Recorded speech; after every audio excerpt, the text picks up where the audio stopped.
miarabantsika rehetra mianaran'i Jesosy tompo ny tenako amin'ny teny ity ary manonona fiadanany sy ny fahasoavany ho amintsika tsiraray avy. Inona moa ny zavatra andresantsika farany dia niresaka zany tsika efa niditra tombo-kase manaraka indray dia mikasika ilay resaka hoe madio sy ny maloto ka inona ny tena hitantsika tao anatin'izay dia mikasika ilay hoe ny hoe ny fahavetavetana zany sy na hoe ny fahamasinana.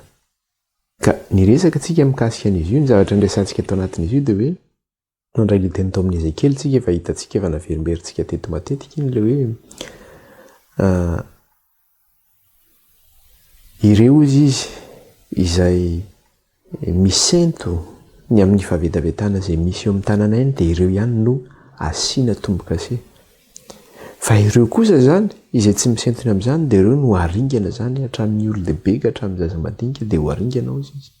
Dia hitantsika teo hoe inona moa zany rehefa vetavetana nisy teo Jerosalema na teo amin'ny firenen'i Joda zany ka nahatonga hoe asiana marika zay olona misento zany sy ireo zany zay manaraka ilay lanàn'Andriamanitra zany. Dia ny fahavetavetana izay nisy teo dia hitantsika tsara mikasika ny resaka hoe ny fahotana zany ny amin'ny fanompoantsampy na hoe péché de l'idolâtrie zany resaka hoe fanompoantsampy zany sy ny fanaon'izao tontolo izao. Satria ny zavatra hita tao dia hoe eo amin'ny tempolin'Andriamanitra, eo amin'ny varavaran'ny tempolin'ilay olona zany dia mitomany any tamozany ataony vehivavy. Iza moa ilay tamozy? Andriamanikafa zany tamoza zany. Eo amin'ny tranon'i Jehova indray misy lehilahy 520 dia miambony tranon'i Jehova izy. Zany hoe ao tranon'i Jehova zany izy nefa miamboha ilay tranon'i Jehova. Dia miankohaka amin'ny masoandro no ataony. Izy zany ao amin'ny tranon'i Jehova nefa inona ny ankofany? Tsy Jehova ny ankofany fa miamboha izy. Fa masoandro ny ankofany sy fivavahany. Andresaka lavitsika mikasika an'izany resaka masoandro fa tsy iverenantsika zany fa mbola tompon'ny olona zany amin'izao vanim-potoana izao zany. Dia inona koa ny zavatra nisy tao? Dia hoe feno faharatsiana ny tany ozy izy noho ny ataon'ny olona. Vokatry ny fahotana zany, vokatry ny idolâtrie, vokatry ny fanompoantsampy sy ny vokatry ny violensan'ny olona dia zao feno faharatsiana ny tany zany miparitaka nanerana an'izao tontolo izao ihany koa zany ilay faharatsiana zany. Ka io moa ilay zavatra tenen'Andriamanitra zany averiko tsara ilay izy teo hoe inona moa zany ilay hoe abomination na hoe fahavetavetana zany dia hoe ilay fanompoantsampy zany fivavahana amin'ny sampy. Na mety mivavaka amin'ny razana ianao, na mety mivavaka amin'ny masoandro ianao, na mety mivavaka amin'ny hazo ianao, na mety mivavaka amin'ny vato ianao. Na mety inona fivavahanao zany rehefa sampy io zany dia idolâtrie zay eo anatrehan'Andriamanitra. Rehefa manao ny fanao izao tontolo izao koa zay fahavetavetana ihany koa zay eo anatrehan'Andriamanitra. Ka ny zavatra hitantsika nefa atao amin'ny Romanina dia hoe aza manao ny fanaon'izao tontolo izao izy fa mivoha amin'ny fanavaozana ny saina hamantaranareo ny sitrapon'Andriamanitra. Alohan'izay ary izy dia mbola miteny manao hoe atero ny tenanareo fanatitra velona masina kasitrahana fa izany ny fanompoam-pivavahana mety ataonareo. Ho masina aterina zany ny tenantsika ho masina ao n'Andriamanitra fa izany ny fanompoam-pivavahana mety ankasitrahana eo anatrehan'Andriamanitra. Dia iny no miditra amin'ilay fahamasinana io zany amin'ny fanompoam-pivavahana ankasitrahana eo anatrehan'Andriamanitra dia zao hoe miala amin'ny fanaon'izao tontolo izao izy mivoha amin'ny fanavaozana ny saina hamantaranareo ny sitrapon'Andriamanitra. Ka inona ilay fanaon'izao tontolo izao? Izao tontolo izao no manompo sampy zany mivavaka amin'ny hazo, mivavaka amin'ny razana, mivavaka eny ambodin'ny hazo maitso eny amin'ny tsangambato sy ny zavatra maro samihafa eny amin'ny toerana fanasinana be dia be ao Madagasikara feno. Io zao vao farany teo no mba natany Madagasikara dia manandeha ianao mba nahita toerana anankiray tsy ten'ilay toerana anankiray nandehanana zany mba hoe mba hitsangatsanga mba tsara zany toerana zany dia hoe ry misy coin tsara sady ohatra mba misy olona mijanona dia mba lasa nandeha teny andeha. Olona manasina eo amin'ilay toerana privé ilay toerana. Dia mangatapitahiny eo dia manao fanatitra eo zareo. Dia feno zany feno a Madagasikara dia feno an'izany.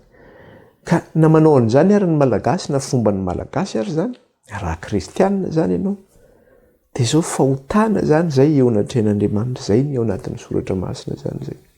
Ka na inona na marinanao na iodina gavenao na iodina kavanana dia fahotana zay eo anatrehan'Andriamanitra satria efa nisy zany na tamin'ny andron'ny Israely ary zany efa nisy zavatra zay.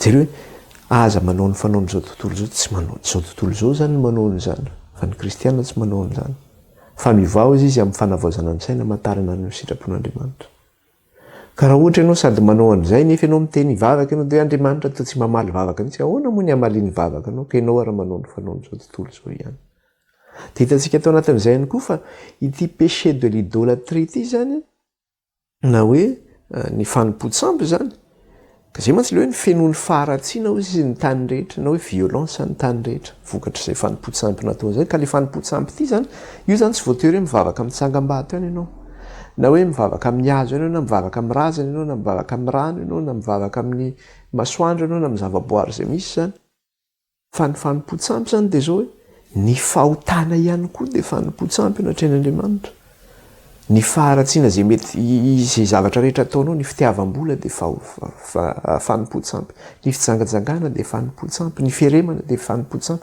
rehefa mety fahotana zany ataonao dia efa fanompotsamby zay anatrehan'Andriamanitra tsy zany no mitenan'izay ny apôstôly Paoly no mitenan'izany jerentsika averenantsika kely eo amin'ny Kolosianina 4 Kolosianina 4 dia zao mitenenina resika eo amin'ny Kolosianina 4:5 sy ny 1 izy izy teo vakitsika Kolosianina 4:5 sy ny 1 dia zao nyteneniny ato amin'ny anaran'i Jesosy koa vonoy ny momba ny tenanareo izay etỳ tany ozy izy eo zany le hoe aza manao ny fanaony zao tontolo zao zay zavatra etỳ tany zany dia ahoana izy izy teo koa vonoy izy momba ny tenanareo izay etỳ tany dia fijangajangana fahalotoana fieretam-po le fahalotoana dia io le mifanohitra amin'le resantsika teo le hoe fahamasinana zany ka rehefa mety ho fahotana zany dia ho natin'izay favetavetana zay daholo zay koa vonoiny momba ny tenanareo izay etỳ tany dia fijangajangana fahalotoana fieretam-po fanindrindratsy ary fieremana dia fanompotsamby izany teneny mihitsy dia fanompotsamby izany ka raha ianao zany vao miaino anatin'ny fahotana dia efa fanompotsamby koa zany zay fa tsy hoe za rehefa tsy mivavaka eny amin'ny hazo dia efa za tsy manompotsamby fa na mivavaka eny amin'ny hazo ianao na manoty ianao na rehefa tsy manao ny sitrapon'Andriamanitra fotsiny ianao dia efa fahavetavetana zany zay natrehan'Andriamanitra koa vonoy izay momba ny tenanao zay zany vonoy ny momba ny tenanao izay etỳ tany dia fijangajangana fahalotoana fieretam-po fanindrindratsy fieremana dia fanompotsamby izany dia toy izany fa izany zavatra zany no mahatonga ny fahatezeran'Andriamanitra amin'ny zanaky ny tsy fanarahana izy izy zanaky ny tsy fanarahana hoe fils de la rébellion zany hoe rebelle zany no mahatonga ny fahatezeran'Andriamanitra dia amin'izy ny tonga izay fahatezeran'Andriamanitra amin'ireo zany izay manohitra le sitrapon'Andriamanitra zany ka manao an'izay fanaon'izao tontolo zao satria efa miparitaka manerana ny vazantany tsisy tany raha mijery documentaire ianao amin'ny télé tsisy tany manerana an'izao tontolo zao ka tsisy tany an'izany hoe fanompotsamby zany eny na anaty alabe any aza misy an'ireny samanina reny dadarabe ny reny ombiasa ny reny misy amin'ny toerana rehetra misy zany hoe feno zany io dia ny faharatsiana rehetra ny fahalotoana ny fahotana rehetra dia ao anatin'izay hoe fanompotsamby izay izany dia farany dia zao nyteneny amin'ny 7 sy ny 8 izany koa no nalehanareo fa iny fonam-bola velona taminy ianareo mbola tsy nandrainy Kristy tsika dia nanao an'izany tsika nanao antsika nandeha nanao famadihana tsika nanao antsika namonjy mandeha boîte de nuit tsika manao antsika mifoka sigara mihinana zavatra mahadomelona manimba ny tempolin'Andriamanitra tsika ny tempolin'Andriamanitra zany dia manimba ny tenantsika misotro toaka izay toksika manimba ny vatantsika ao ny zavatra maro samihafa zany fanimbana n'ity tsika nge zavaboarin'Andriamanitra ihany koa dia nefa manino simba ny zavaboary satria le violence zany nahatratra ny zavaboary rehetra le faharatsiana nahatratra ny zavaboary indrindrandrindra ny tenantsika ka tsika nitratra n'le izy voalohany dia niparitaka le izy zany nanerana ny zao zavatra hitantsika rehetra zao ka zay zany ny zavatra nytenena teo hoe izany koa no nalehanareo fa iny fonombola velona taminy ianareo zany hoe rehefa ao amin'ny Kristy zany tsika dia moa tamin'izany no nalehantsika fa iny fa amin'izao tsika tsy amin'izay intsony zay mahatonga le teny tao amin'ny Romanina teo manao hoe aza manao ny fanaony zao tontolo zao fa miova amin'ny fanavaozana ny saina. Rehefa amin'Andriamanitra zany ianao dia tsy manao an'izay intsony ianao satria nalehanao fahiny zany zay zavatra zay. Dia toy izany fa ankehitriny amin'izao androntsika izao esory koa izao rehetra izao dia ny fahatezerana, ny fiafinafonana, ny lolompo, ny fitenenan-dratsy, teny mahamenatra amin'ny vavanareo. Esory koa izany rehetra izany izy izy. Koa ankehitriny esory koa izao rehetra izao izy izy. Amin'ny teny frantsay dia teneniny mais maintenant renoncer à toutes ces choses izy. Atsaro zany zavatra zany amin'izao. Mety ho faharatsiana rehetra misy eo amin'ny fiainanao. Dia hojerentsika izay ny zavatra ho lesintsika androany zany hojerentsika hoe izy io aty amin'ny Kolosiana izy miteny an'io fa zany zavatra zany nge efa tany amin'ny testamenta taloha dia efa hita. Efa nomena tany amin'ny testamenta taloha zany fa reo izay mpandrava lalàna. Teny hoe foana ny lalàna tsisy lalàna zany intsony. Dia azo atao zany zany rehetra zany. Ny lalàna nefa miteny an'izany mampafantatra antsika hoe zao. Raha tsy misy ny lalàna tsy misy ange ny fahotana. Satria ny lalàna no ahafantarantsika fa manota isika. Fa raha tsisy lalàna miteny hoe aza manota, na hoe aza mangalatra, na hoe aza mamono olona, ahoana moa ny ahafantarana hoe fahotana zany. Fa misy izay lalàna zay mahatonga anao miteny hoe tsy azo atao kay ny mangalatra, tsy azo atao kay ny mamono olona. Dia iresaka arytsika zany hiditra amin'ny lesona antsika amin'ity anio ity dia jery an'izay tsika ny amin'ny testamenta taloha hoe inona ary ny lalàna mikasika ireo voalazantsika ireo zany dia hitantsika tokoa fa nisy zany lalàna zany efa nomena zany tany amin'ny testamenta taloha. Ka ny anton'ilay izy dia zao hoe eo foana mantsy ilay matomboka seha zany hoe fanavahan'Andriamanitra ilay izy zany.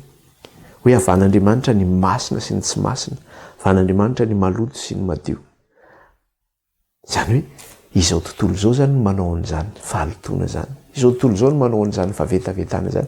Fa ny vahoakan'Andriamanitra dia zao miaina ao anatin'ny fahadiovana, miaina ao anatin'ny fahamasinana. Dia men'Andriamanitra lalàna mifehana izay tsika. Ka izy io amin'ny lafin'ny fiainanao andavanandro, amin'ny lafin'ny sakafo hohaninao, amin'ny lafin'ny fomba fitafinao sy ny fiainanao amin'izay masana ny fiainanao rehetra dia voafehana izay zavatra izay. Dia izay no jerentsika zany fa hivavaka tsika alohan'ny hidirantsika indray amin'ity lesona amin'ity anio ity zany dia hivavaka isika. Tompo Ray Masina mankalaza anao zay midery anao ary manome voninahitra anao. Eny mananatra avy ny anaranao zay. Eny rehefa nandray ny boky kely ianao Kristy teo tanan'ilay mipetraka eo ambony seza fiandrianana. Dia niakohaka tamin'ny tany ireo olona 420 ary nanipy ny sandrom-boninahiny teo tongotra ao. Ka nankalaza anao izy ireo masina masina Tompo Andriamanitra ny rehetra eniky ny voninahitra ao ny tany aman-danitra. Halleluja, halleluja. Ianao no mendrika indray ny boky, ianao no mendrika noderaina Kristy. Satria ny rahanao no efa namonjenao ny olona tambonin'ny tany, tamin'ny fokom-pirenena, tamin'ny samihafa fiteny. Eny, nataonao fanjakana sy mpisorona ao an'Andriamanitra ireo. Ka dia midery anao zay Kristy mankalaza anao zay ary manome voninahitra anao. Midery anao ihany koa izay Andriamanitra ray. Satria noho ny fitiavanao anay no mbola nanomezanao anay ny Jesosy Kristy ho mpamonjy anay, satria raha tsy nataonao sorona ao anay Kristy dia tsy misy famonjena vita ho an'izao tontolo izao. Fa toy izao ny tiavan'Andriamanitra amin'izao tontolo izao nomeny ny zanan'ilay tokana mba tsy ho very izay rehetra mino azy fa hanana ny fiainana mandrakizay. Fa izao ny fiainana mandrakizay ho ianao Andriamanitra ray dia ny fahafantaranao izay Andriamanitra tokana sady marina sy Jesosy Kristy izay fanirahanao. Eny Andriamanitra, ianao no nahary anay. Ianao nefa namonjy anay tamin'ny alalan'i Jesosy. Dia raina ny anaranao, ankalazaina ny anaranao, dia raina ny anaranao Kristy mbina voninahitra ny ianao. Misaotra anao izay Andriamanitra fa mbola nomenao fotoana indray tamin'ity an'ity ahafahana hianatra sy handinika ny teninao. Ary ny fahatotosana sy ny fahatanterahana izany dia tsy amin'ny herinay no mitanjaka fa amin'ny alalan'ny fanahinao irery ihany. Vahoaka Andriamanitra ray ny fanahinao masina ny no arotsaka ao aminay tsiraray avy hanamasina anay sy hitantanay ao amin'ny marina rehetra. Ka dia sokafo ny fonay, sokafo ny sainay, mahataranay ny sitraponao. Dia mampianaranay indray ray ny teninao amin'ny alalan'ny fanahinao fa vonikeny izay vahoakanao. Raha io, eny izay ihany koa mbola eto amin'ity tany ity, mbola ao anatin'ny rofy Tompo. Eny eo anivon'ny fahotana. Raha nisy nalatsaka anay, na nisy fahotana vitanay teo anatrenao. Na nisy ota tsy fanahiniana vitanay teo anatrenao. Na misy fahalemena mbola mangeja anay dia hifonanay aminao Andriamanitra izany rehetra izany.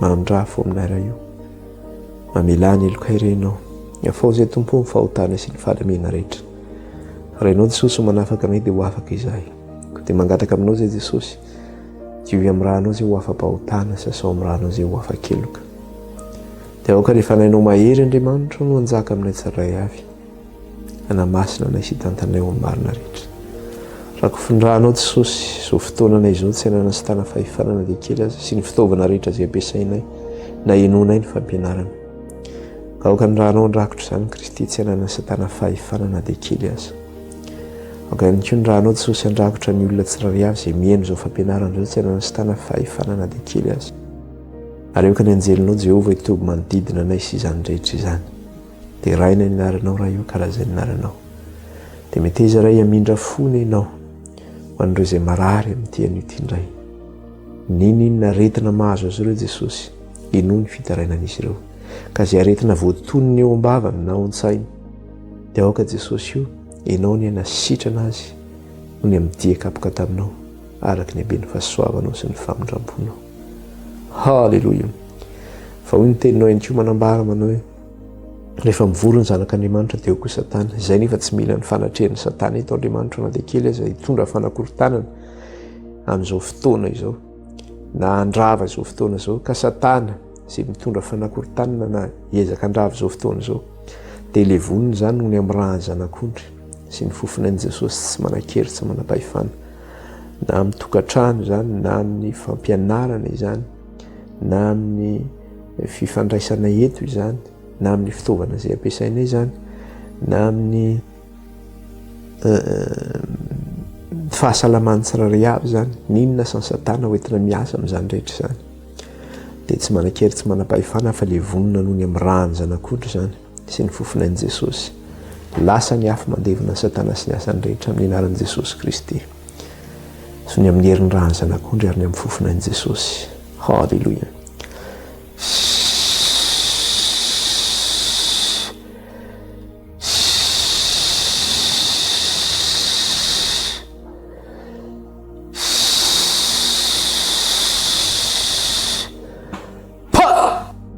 rafy Satana no ny amin'ny raha ny zanak'ondry sy ny fofonan'i Jesosy tsy manan-kery tsy manam-pahefana levina ianao ry Satana ny amin'ny raha ny zanak'ondry sy ny fofonan'i Kristy halleluja dia raina ianao Andriamanitra ray kalazay ny anaranao mena voninahitra anenao nasanatra avy ny anaranao raha io hatramin'izao ko mandrakizay aoka ny fiadananao sy ny fahasoavanao raha hitoetra aminay zanakao dia mitenena raha io fa vonikeny izay mpanomponao dia aoka raha ianao niteny fa izay angina kosa amin'ny anaran'i Jesosy halleluja amen iroso aritsika jeritsika hoe any amin'ny Leviticus sika zany Leviticus toko fa 7 fa 9 farampolo dia any zany ahitantsika an'io le resaka hoe fanao n'izao tontolo izao io izay hoe hialan'Andriamanitra sy hanavan'Andriamanitra ny vahoakany ihany koa hoe tsy hanaovanareo an'izany zavatra izany dia tsy hovakitsika daholo izy io fa andray extrême majinijinika ihany zany tsika satonany kely ihany tsika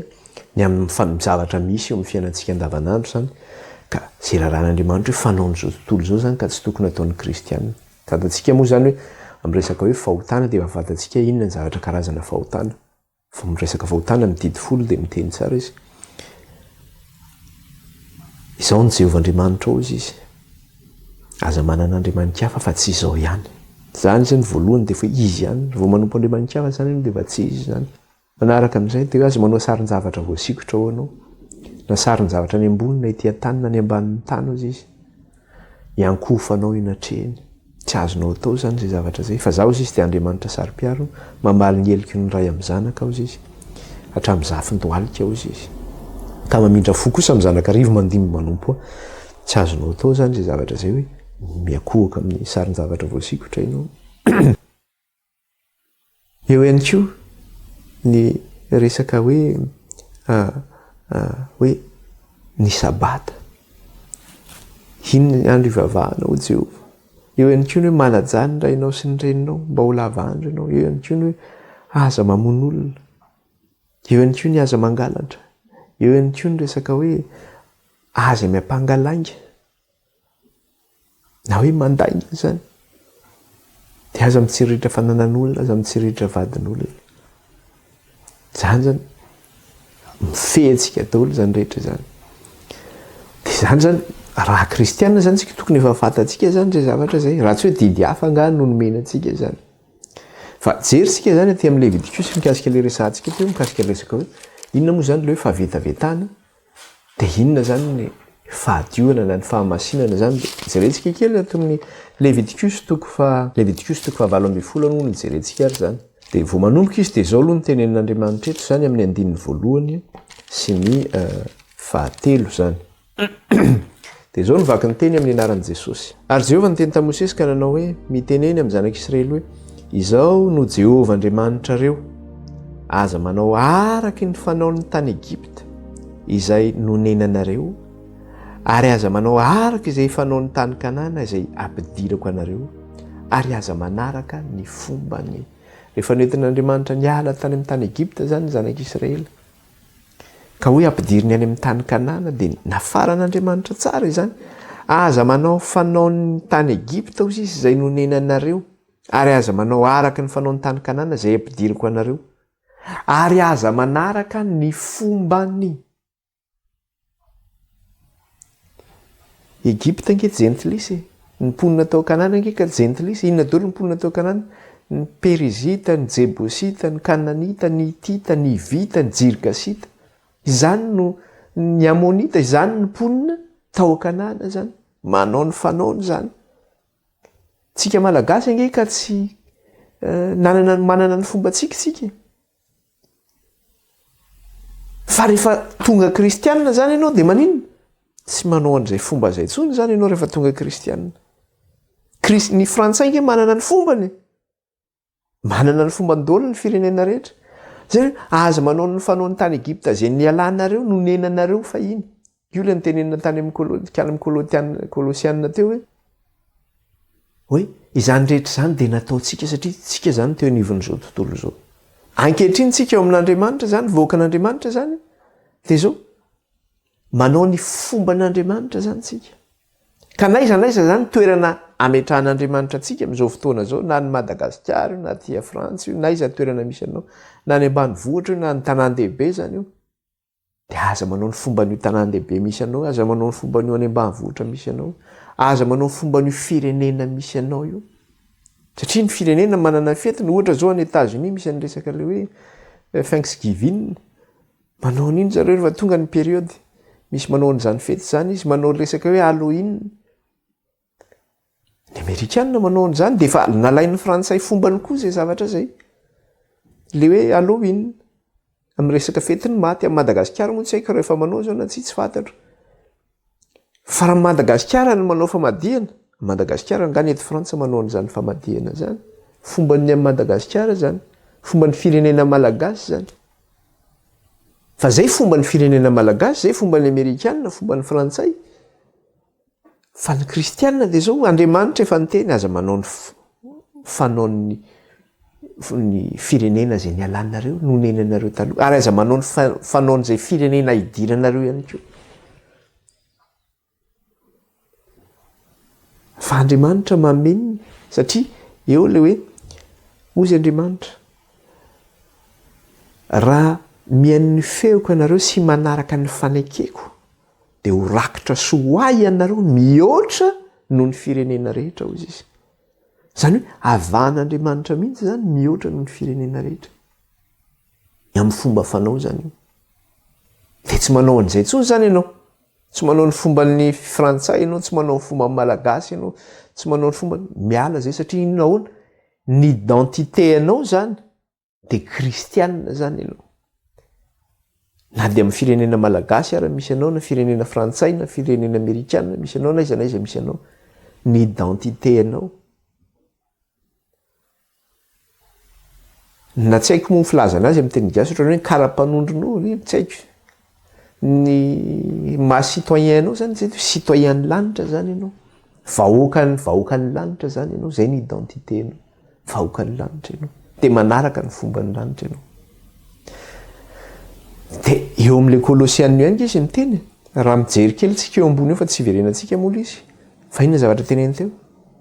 sainy ny zavatra ny ambony izy fa tsy ny zavatra ty ambany zay mahafireneny lanitra atsika le ty ambany le ara-tany zany ny ara-tany de eo zany lisy hoe aza manao ny fanaon'ny jentilisa zany aza manao ny fomban'ny egyptiana aza manao ny fomban'ny kananita ihany koa zay diran'reo fa ny fomba n'andriamanitra zany no ataontsika ka inona ry fomban'ny egyptiana io inona ny fomban'ny kananita io satria rehefa tonga tany kanana ny zanak'Israely hiditra amin'ny tany kanana zany a de nasen'andriamanitra naringa ny Israely daholo ny mponina tao kanana inona ny anton'izay vokatry ny fahavetavetana nataon'izy ireo tamin'le firenena ny antony nandringanana azy ireo satria nalohan'ny vavan'lay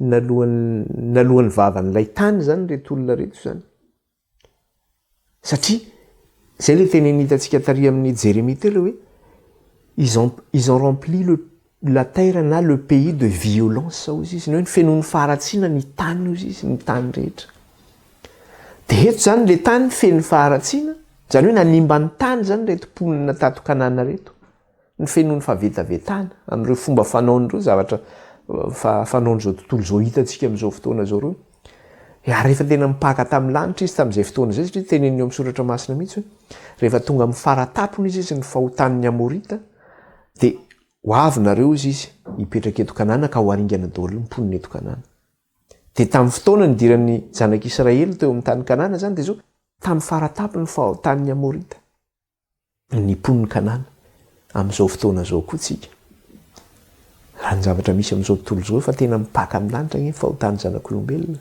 raha mijery fotsiny tsika ataontsika hoe 10 taona tany aloha na ohatra ataoko hoe 3 taona tany aloha zany na hoe 20 taona tambola atao hoe mbola fahazazana zany tamin'izany de manjery ianao tena ny olona tamin'izany iny mbola mifeny fanajana mbola nisy discipline mbola tamin'izany mbola miara-mieritreritra ianao amin'izany de hoe tsara ihany taloha raha mijery ny andro taloha marina hoe sahirana ny olona fa tamin'ny andro taloha tsy misy an'izany faharatsiana be ohatra ny misy amin'izao fotoana zao faharatsiana nge zao tena miavosa de zay ny tena hoe mipaka amin'ny lanitra ny fahotany zanak'olombelona ka rehefa hipaka amin'ny lanitra de ho avy koa ny fananganana efa nresantsika kely mikasika an'izy io teto mikasika an'io hoe ho aringana koa ty tany ty efa nresantsika kely mikasika an'izay zavatra zay vokatry ny fahotany zanak'olombelona ka eto zany de inona ny ohatra azontsika raisiny eto ohatra n'izany de ohatra ny amin'izany resaka ohatra hoe resaka eo amin'le resaka hoe homosexuel io ohatrany resaka hoe ny fanambadian'ny lahy sy ny lahy ny vavy sy ny vavy ny resaka hoe ny transgenre ny vehivavy ny lehilahy manao fomba ny vehivavy ny lehilahy manao fomba ny vehivavy manao fomba ny lehilahy zavatra maro samihafa ny zavatra ampidirina amin'ny sain'ny olona rehetra zany sy ny fomba fanao maro samihafa tsy voatanisa ntsony fa andray ohatra tsika efa ny zavatra misy amin'izao fotoana zao nge zavatra efa nisy tany aloha ihany no miverina Leviticus toko 7:20 jerentsika andray ohatra tsika arak'le nitenenina teo andininy 20 fotsiny raisitsika ohatrany inona zao ny andininy 20 ohatrany de zao ny teneniny ato ary aza mandry amin'ny vadiny namanao andoto ny tenanao aminy resaka fijangajangana zany feno zany amin'izao raha raisina fotsiny pourcentage eto Frantsa fotsiny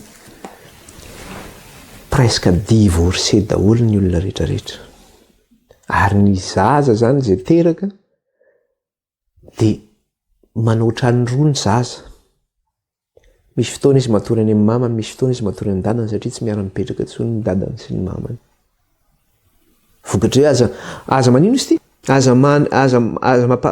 arak'le teneny teo ary aza mandry amin'ny vadiny namanao andoto ny tenanao aminy za de nanana collègue mihitsy nanana collègue avida mariazy fa ny mpiara-miasa taminy ihany naka ny mpiara-miasa tamin'ny vadiny naka ny vadiny teny saraka zany fanao n'izao tontolo zao zany aoka tsy ahitana zany zavatra zany eo mivahoaka an'Andriamanitra tsisy zany fa amin'izao tontolo zao nge normalna zany tsisy problème zany normalna zany ary misy ary milaza ny teny kristiana nefa mavita manao n'izany zavatra zany koa de tokony mba mametraka fanontaniana de ahoana zany fa manao ny fanao n'izao tontolo zao amin'izay fotoana zay ohatra zany zay de andray ohatra anankiray ihany koa tsika de ahoana ihany koa izy eo amin'le 120 mikasika le resaka hoe fanompo-tsampy 120 de zao ny zavatra teneniny eo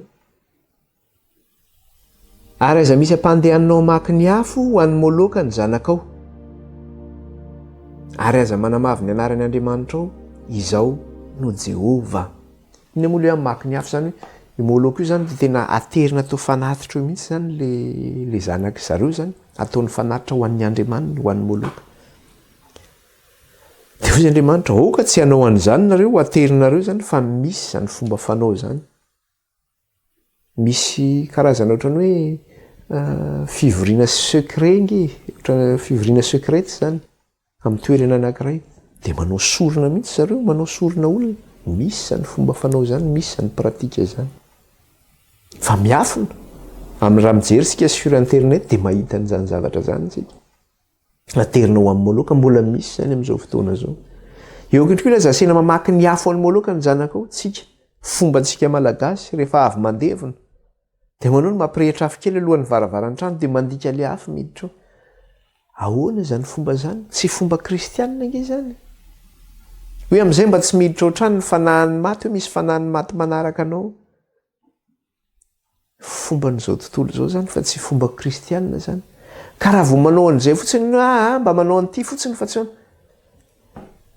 efa manaiky an'izay nge zany ny sainao, efa manaraka an'izay zany ianao. Hoy izy ianao ka zany nge matahotra, ka raha matahotra ary ianao Andriamanitra ka tsy mahay miaro anao. Ka nahoana iny zany ninonao iny afo iny satria hitan'ny masonao iny. Fa Andriamanitra hoy ianao hoe tsy hitako Andriamanitra dia donc tsy mino an'Andriamanitra zany ianao. Ka raha kristianina ianao dia manao tsy manao an'izay zavatra zay zany ianao. Inona ihany koa ohatra anankiray eo teneniny eto 220 eo kaikany, ary aza mandry amin'ny lehilahy tahaka mifandry amin'ny vehivavy fa vavetavetana izany, io le resaka homosexualité. Aza mandry amin'ny lehilahy ozy izy tahaka mifandry amin'ny vehivavy fa vavetavetana izany. Amin'izao fotoana izao dia miroborobo be mihitsy zany resaka homosexualité zany. Za zo miteny amintsika fotsiny, zanako mianatra aty, efa any am-pianarana zany, any amin'ny université, na ny lahy na ny vavy io. Dia ilay zanako vavy any am-pianarana, misy lehilahy miara-mianatra aminy ao. Dia ny naman'io lehilahy io vehivavy daholo. Dia rehefa manao izy zany tena, satria aty zany ianao efa efeken'ny firenena frantsay mihitsy zany hoe homosexualité zany, afaka manova anarana mihitsy ianao. Raha ohatra ataovy ohatrany hoe Julienne anarana ohatrany dia azonao avadika hoe Julienne zany rehefa teo vehivavy ianao. Dia manao akanjo na afaka manao akanjo vehivavy. Dia rehefa miresaka io lehilahy izy dia tena manao le fomba vehivavy reny. Dia manao akanjo vehivavy mihitsy izy, manao robe izy, manao maquillage izy, manao juste corps kely izy. Satria le société eto efa manaiky an'izay zavatra zay. Dia oziny dia tsika zany zay tsy manaiky an'izay fotom-pisaina zay. Raha olona dia inona zany zavatra zany makandonga zany. Dia raha ianao raha mieritreritra zany hoe makandoa zany. Zay mihitsy nge le tian'Andriamanitra teneniny hoe alohan'ny tany. Alohan'ny tany vokatry ny fahavetavetana zay misy eo aminy. Diny zany zavatra zany, eken'ny société zany. Dia rehefa manaiky an'izany aty amin'ny pays mandroso aty, dia avy koa ny amin'ny Madagasikara dia efa hanomboka hianatra anao an'izany koa ve? Kanefa inona ny tenen'Andriamanitra teo? Ahoana izy? Fahavetavetana izany. Zay zany efa amoarin'izao tontolo izao mihitsy zany ny fomba fisainanao. Zay nge tonga le teny manao hoe Baibolina miteny hoe zara ny lalina tokony alehany zaza izy fa na dia antitra ary izy dia tsy ala amin'iny izy.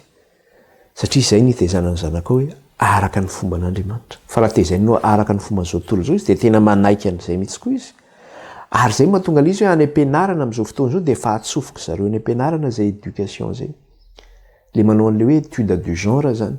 Efa hoe asena manaiky an'izay sady ny fotom-pisainany ankizy any am-pianarana hoe tsy maninona zany raha misy lehilahy sy lehilahy mivady dia afaka manangana janaka izy, tsy problème zany. Dia izy ny antsoina azy ireo, dia samy dada daholo izy roa, tsisy problème zany. Hoe izy amin'ny mama zany, izy ny dada zany ohatrany dia mety daholo zany. Zany ny fiainana misy société misy aty andafy zany. Zany nefa ve nititsika hoe anarana ny Madagasikara. Dia zany ny zavatra misy aty zany. Fahavetavetana nge zany. Vokatra izay zavatra zay, satria ny lehilahy sy lehilahy mivady, vehivavy sy ny vehivavy mivady ihany koa, dia manino tsy afaka miteraka intsony izy ireo. Rehefa tsy afaka miteraka izy dia inona ny zavatra mitranga? manao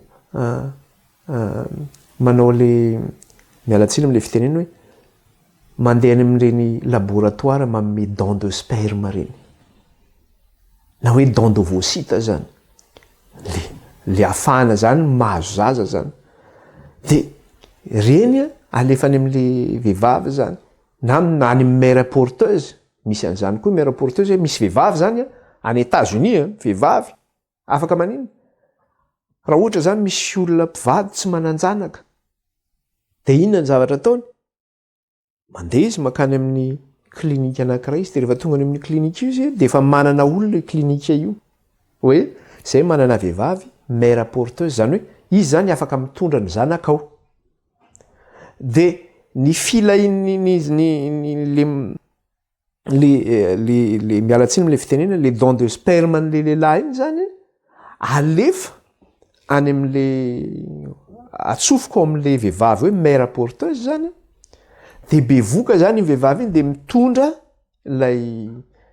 lay zaza zany mitondra le zaza de bevoka iny zany mandritra ny 6 volana iny karamaina zany izy manao an'io mandray vola izy mandray tsy haiko ohatrinona ny vola raisiny tsy haiko $6,000 na tsy fantatro de rehefa vita iny teraka le zaza tsy zanaky le vehivavy iny fa zanaky le lehilahy zanaky le couple de faly de nahazo zanaky tsika zany ny zavatra misy zany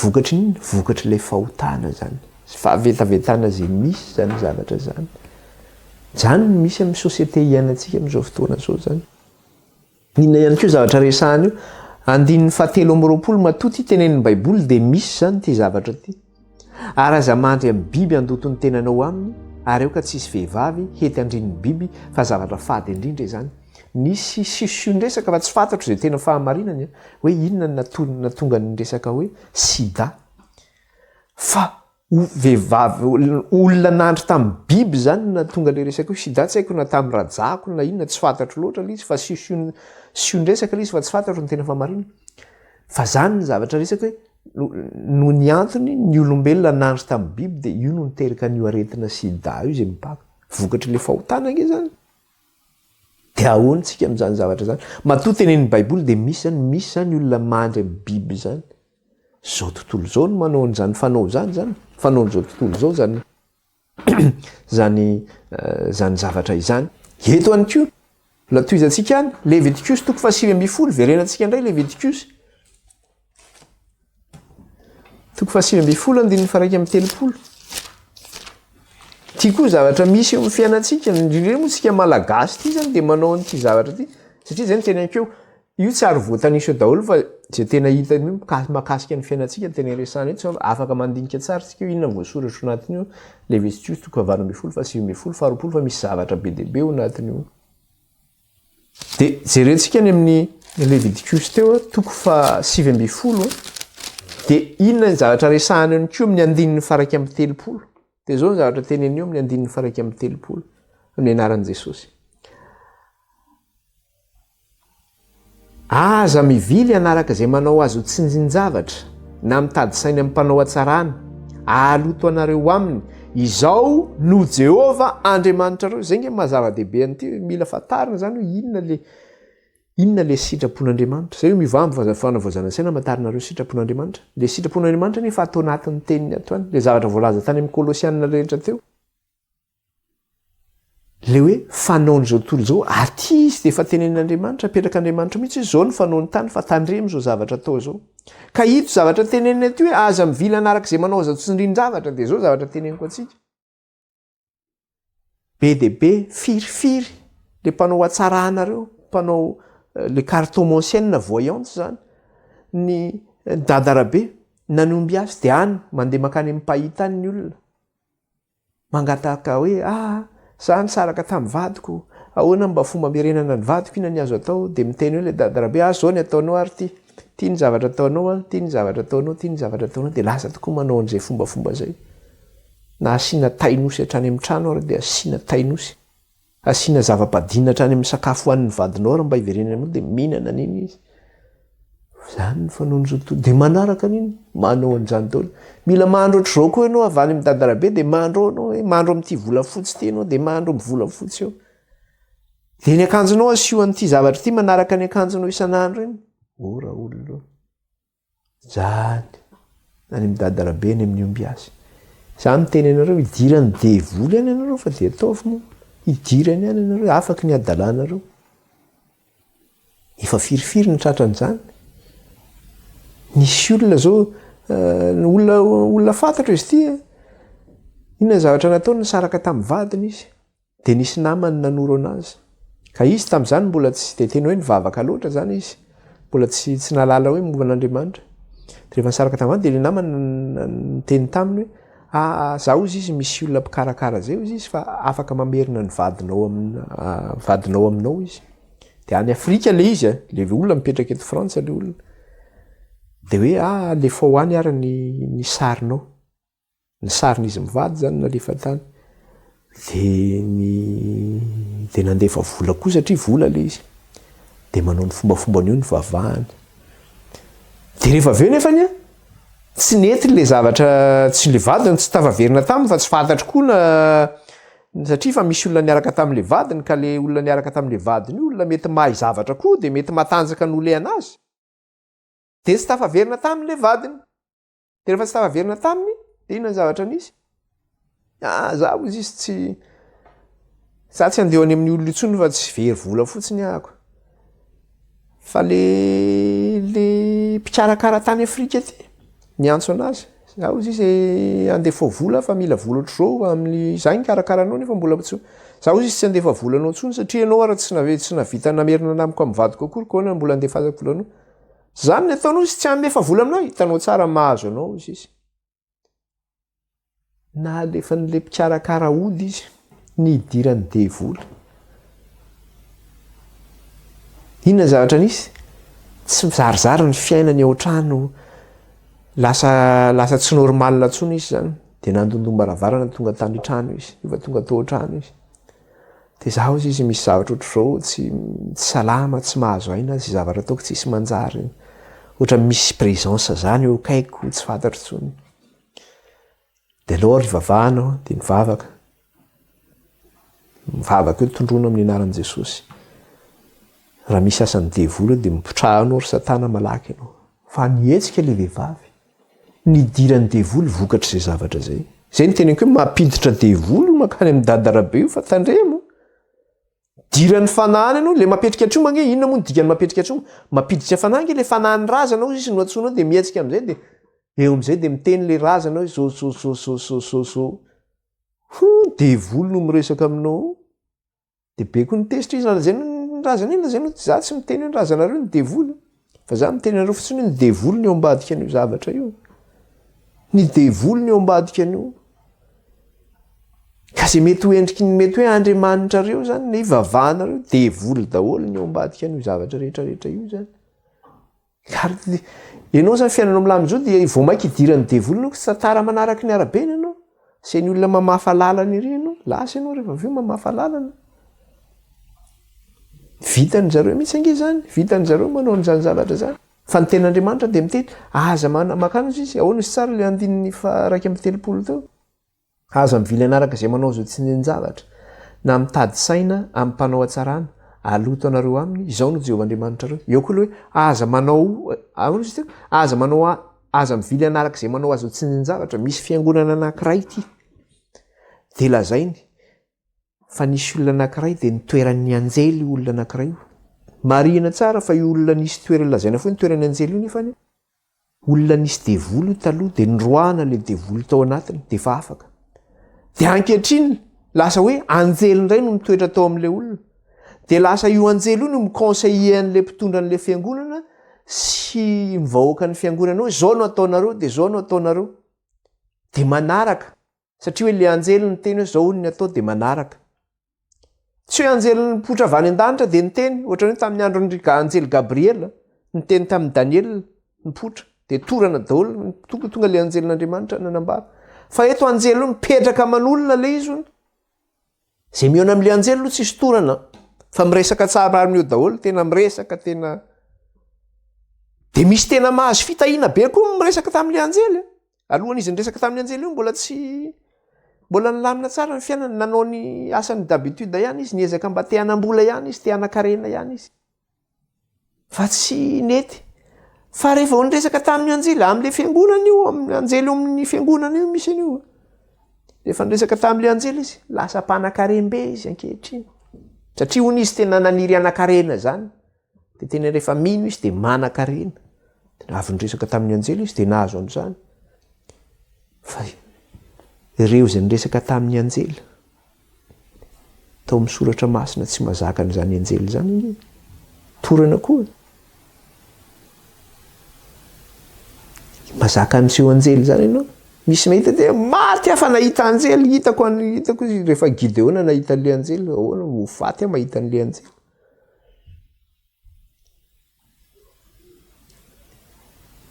fa zavatra tiako tenenina de zao hoe tenin'Andriamanitra de mazava inona lazain'ny soratra masina aza mivily anaraka zay manao azy ho tsinjinjavatra zany itoeran'ny anjely zany nge izy tsinjinjavatra nge zany izy itoeran'le anjely izy de mino zay rehetra lazaina eny ianao de niteniny anjely iny de zao de manaraka daholo zao ny atao e de manao an'izao ndray zao ny atao e aloha tsy teneniko hoe inona le ataon'zareo angamba de tezitra mafy io sady mety fantatry ny olona koa hoe ty fiangonana ty manao an'izany fomba fanao zany so de tezitra io fa asen'le anjely hoe ndana manao an'izao ary nareo de joborano ary de manao mijoborano ary daholo nareo ndana manao an'izao akanjo zao nareo de manao an'izao akanjo zao daholo ndray nareo de zany le izy aza manaraka zay le teny zay manao azy ho tsinjinjavatra misy teny koa any amin'ny epistily manambara manao hoe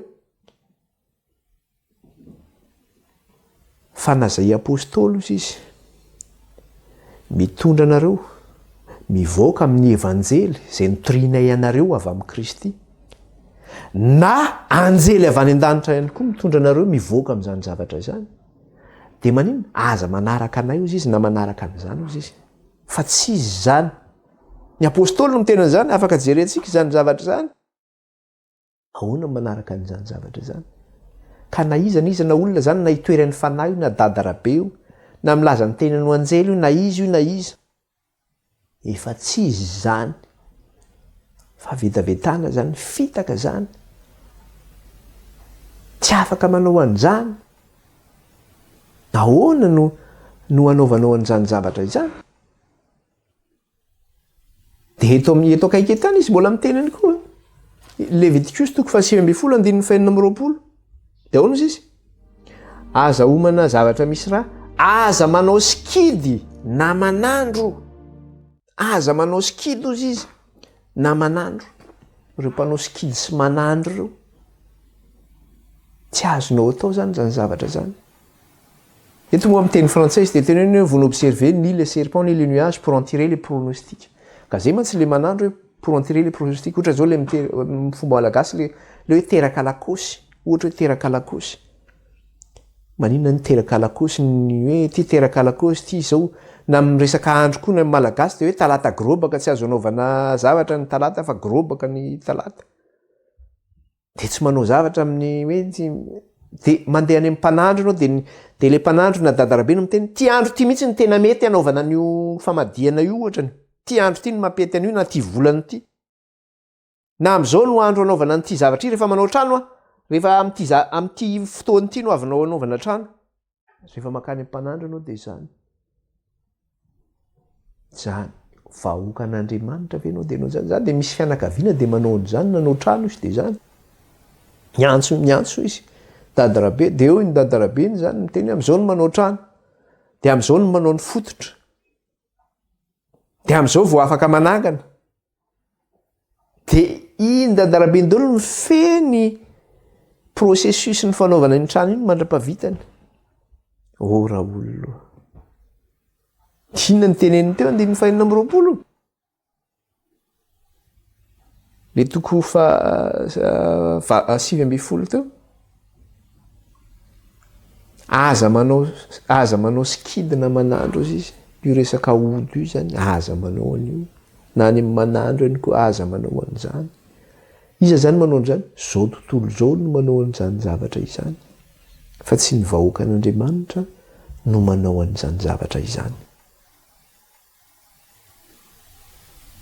de io le zavatra nresahantsika teo io le zavatra andresantsika eo amaranantsika zany amaranantsika le lesona am'ty anio ty de amin'ny Kolosianina toko 7 andininy voalohany verenantsika le Kolosianina toko 7 andininy voalohany Kolosianina toko 7 andininy voalohany de vakitsika koa raha niara-natsangana tamin'i Kristy ianareo dia katsao ny zavatra any ambony any amin'ny toeran'i Kristy izay mipetraka eo tanankavanan'Andriamanitra. Tsika zany raha hoe niara-natsangana tamin'i Kristy fa tongolom-baovao tsika eo amin'ny Kristy. De hono izy katsao ny zavatra any ambony any amin'ny toeran'i Kristy izay mipetraka eo tanankavanan'Andriamanitra. Saino ny zavatra any ambony fa tsy ny zavatra ety an-tany. Saino ny zavatra any ambony fa tsy ny zavatra ety an-tany. Fa efa maty ianareo ary ny fiainanareo miara-miafina amin'ny Kristy eo amin'Andriamanitra. Inona moa no mahafaty atsika satria hoe niara-natsangana tamin'i Kristy? Satria rehefa nandray an'i Kristy tompo sy mpamonjy ny fiainantsika tsika zany natao batisa ao amin'i Kristy dia nalevina ny fahotantsika. Niara-maty amin'i Kristy tsika. Ny fahotantsika zany nalevina amin'i Kristy. Rehefa mitsangana tsika zany dia mitsangana amin'ny fiainam-baovao zany tsika. Ka Kristy izay nitondra ny fahotantsika teo amin'ny hazo fijaliana iny rehefa nitsangana tamin'ny maty izy. Tsisy fahotana intsony Kristy fa efa nalevina tany am-pasana ny fahotantsika. Ka Kristy mitsangana fiainam-baovao zany dia tahak'izay koa tsika eo amin'ny Kristy. Maty zany ny zavatra tany aloha, tsika zany tonga vaovao ankehitriny. Saino ny zavatra any ambony fa tsy ny ety an-tany fa efa maty ianareo ary ny fiainanareo miara-miafina amin'ny Kristy eo amin'Andriamanitra. Raha iseho Kristy fiainantsika dia hiara-miseho aminy koa amin'ny voninahitra ianareo. Ilo hoe Kristy nitsangana ao amin'ny voninahiny dia Kristy koa zany ankehitriny izay mivelona zany dia mivelona ao anatin'izay voninahitra Kristy izay. Ao anatin'ilay fahamasinana zany, ao anatin'ilay fahamarinana tsy misy fahotana. Dia izay no nahatonga azy miteny andininy 5 koa vonono momba ny tenanareo izay ety an-tany dia fijangajangana, fahalitoana, firetam-po, fanindrin-jatra ary fieremana dia fanompo-tsampy izany. Fa izany zavatra izany no mahatonga ny fahatezeran'Andriamanitra amin'ny zanaky ny tsy fanarahana. Izany no nalainareo fahiny fonom-bola velona teo aminy ianareo. Efa tsy manao an'izay intsony zany tsika ankehitriny. Izany no nalainareo fahiny. Andininy 9 fa ankehitriny esory koa izao rehetra izao dia fahatezerana, fiafinafonana, lolo-po, fitenenan-dratsy, teny mahamenatra avy amin'ny vavanareo. Esory daholo zany izay momba n'izao tontolo izao. Ny fahotan'izao tontolo izao, ny fanaon'izao tontolo izao fa fanompo-tsampy daholo zany izay mety ho fanaon'izao tontolo izao ka tsy araka an'Andriamanitra. Izay fanaon'izao tontolo izao tsy araka an'Andriamanitra dia fanompo-tsampy avokoa zany. Esory zany zavatra rehetra zany. Niara-maty amin'i Kristy tsika nalevina zay. Mitsangana tamin'ny maty Kristy, tsika koa mitsangana ho amin'ny fiainam-baovao. Tsy Kristy mitsangana amin'ny voninahitra indray, tsika koa mitsangana velona tsika ankehitriny. Ohatran'ny hoe on est des morts vivants ny fitenenana zany. Tsika zany maty amin'ny ota fa velona amin'ny fanahy, velona ao amin'i Kristy Jesosy. Dia vonoina zany zay mety ho asan'ny nofo rehetra. Zany mbola ao anatiny daholo ange zany. Inona mety karazana asana ato amin'ny Galatianina toko 5 zao zato mbola miteny somary lava kely fotsiny lesona fa tsy tiako tapahana le izy manjary lasa mananina. Galatianina toko 5 dia inona zavatra teneniny ato? Hoe inona daholo mety ho asan'ny nofo zao? Hoe vonoina daholo zany zany asan'ny nofo zany. Andininy vakitsika mihitsy manomboka amin'ny andininy 5 dia zao ny teneniny toko 5 andininy 5 ka hatramin'ny 20. Toko 5 andininy 5 ka hatramin'ny 20. Dia zao amin'ny anaran'i Jesosy. Fa hoy izao mandehana araka ny fanahy dia tsy hantanteraka ny filan'ny nofo ianareo. Fa ny nofo manohitra ny fanahy. Io nofo io zany, io le fahotana io zany, le fanaon'izao tontolo izao zany io nofo io. Dia ahoana izy? Fa ny nofo manohitra ny fanahy ary ny fanahy manohitra ny nofo. Ary mifanohitra izy roa mba tsy ahazonareo manao izay tianareo. Zany hoe io filan'ny fanaon'izao tontolo izao zany io ny asan'ny nofo io. Manohitra ilay sitrapon'Andriamanitra zany io.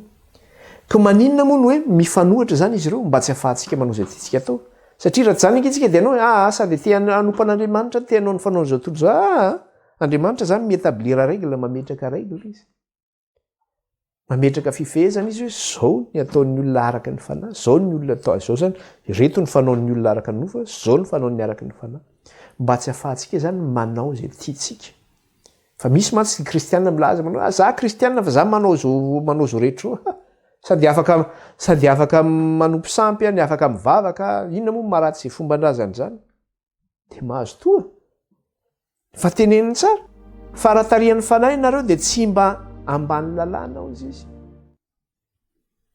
inona moa le hoe ambany lalàna teneniny eto voafehin'le lalàny nofo ianao zany amin'io ny lalàna ange miteny hoe aza mijangajanga aza mangalatra